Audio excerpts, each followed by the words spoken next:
Meditemos brevemente neste versículo. Porque todas as vezes que comerdes este pão e beberdes este cálice, anunciais a morte do Senhor até que venha. 1 Coríntios capítulo 11, verso 26. Se o Senhor não tivesse requerido que lembrássemos dele na sua morte de acordo com a sua prescrição, os cristãos ainda poderiam comemorar sua morte de qualquer forma.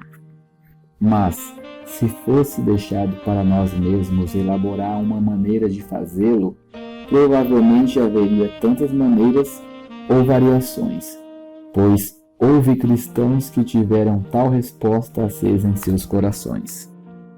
Mesmo assim, com as instruções diretas e implícitas do Senhor em nossas mãos, existem muitas inovações e invenções adicionadas ou tiradas de sua bela e significativa simplicidade.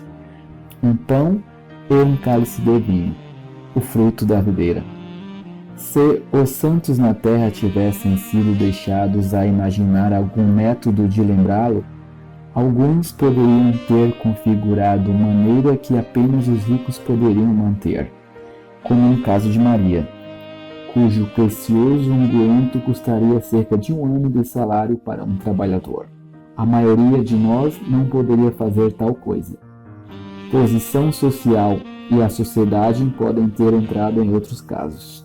Mas tomar um pão, aquilo que intacto nos lembra de seu corpo agora composto de todos os verdadeiros crentes na terra, ele mesmo, a cabeça no céu, e quando partido nos lembra de seu corpo, o corpo preparado para ele, no qual ele sofreu no madeiro maldito, e, assim, me lembro de seu corpo dado por nós. É a maneira simples que ele ordenou.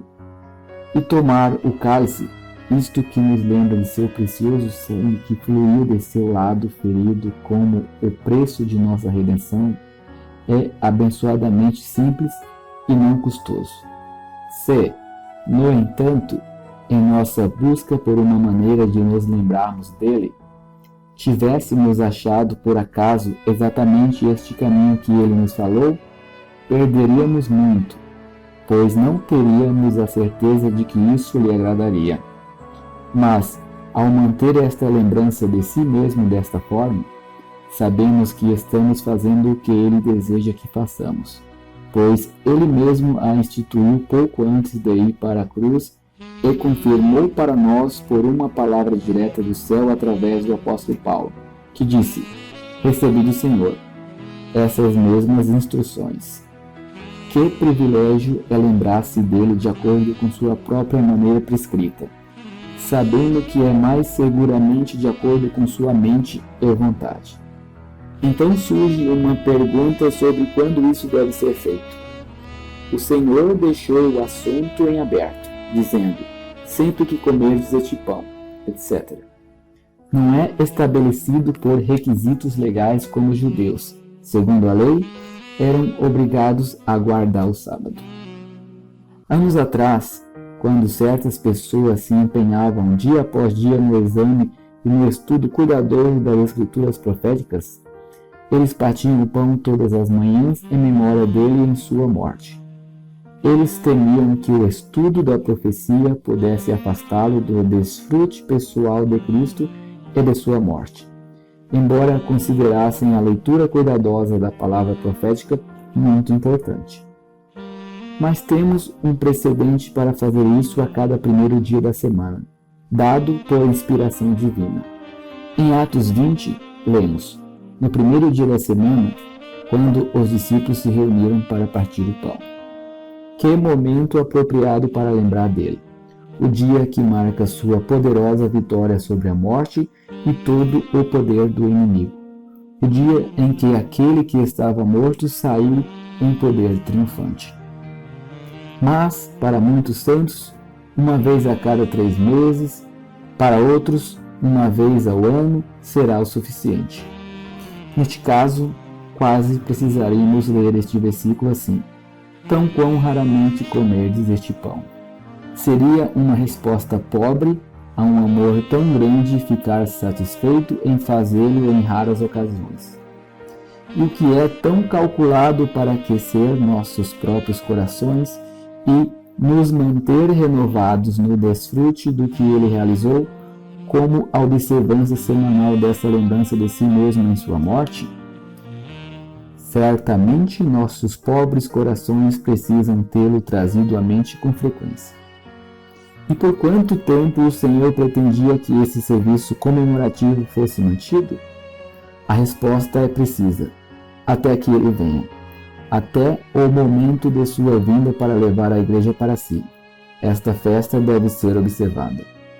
Agora que o fim está próximo, e o momento de sua vinda para os seus pode ocorrer a qualquer momento, quão importante é que cada dia do Senhor, a menos que seja inevitavelmente impedido, neste caso, ele sabe tudo sobre isso, respondamos a seu próprio bendito pedido: fazei isto em memória de mim. Que privilégio seria lembrar dele, como está escrito, no último dia do Senhor antes de sua vinda. Alguns o farão, que nenhum de nós esteja disposto a permitir que qualquer outra coisa tenha precedência sobre aquilo que ele nos pediu para fazer. Algumas pessoas, até mesmo cristãos verdadeiros, podem considerar perda passar o tempo no dia do Senhor para se afastar do mundo e lembrar-se dele na sua morte.